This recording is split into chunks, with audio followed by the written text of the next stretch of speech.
In other news, Ukrainian President Volodymyr Zelensky hit out at Russia while addressing a special session of the United Nations Security Council on Tuesday, where he vowed not to negotiate on Moscow's terms to end the war.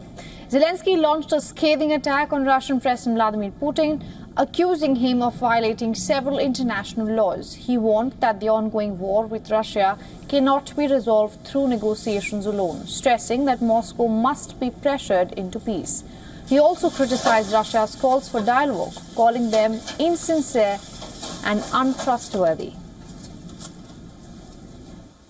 Russia can only be forced into peace. And that is exactly what's needed, forcing Russia into peace as the sole aggressor in this war, the sole violator of the UN Charter. Zelensky called for unity among the participants of the summit, urging them to come together for a second peace summit aimed at ending the war. He further accused Russia of turning Iran and North Korea into de facto accomplices in the conflict.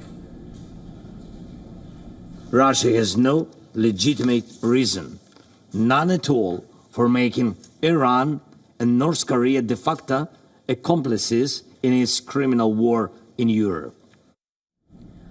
Ukraine said at least 3 people were killed and over 30 injured in Kharkiv on Tuesday when a Russian-guided bomb hit a civilian building. Kiev claimed that Russia fired a barrage of 8 guided bombs, 6 of which struck Kharkiv.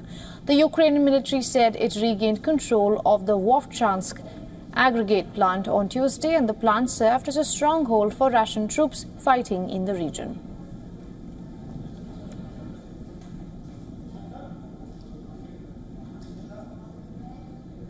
Now our correspondent Susan Terani has more on this.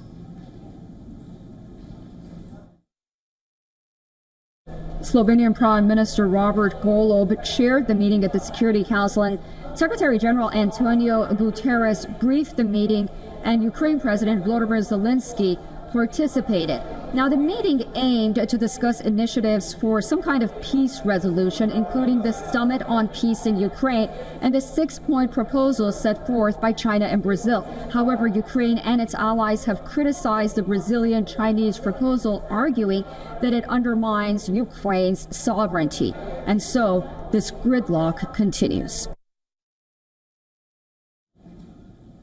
Now our correspondent Susan Terani further elaborates on President Joe Biden's final speech of the U.S. President at the UN 79th UN General Assembly.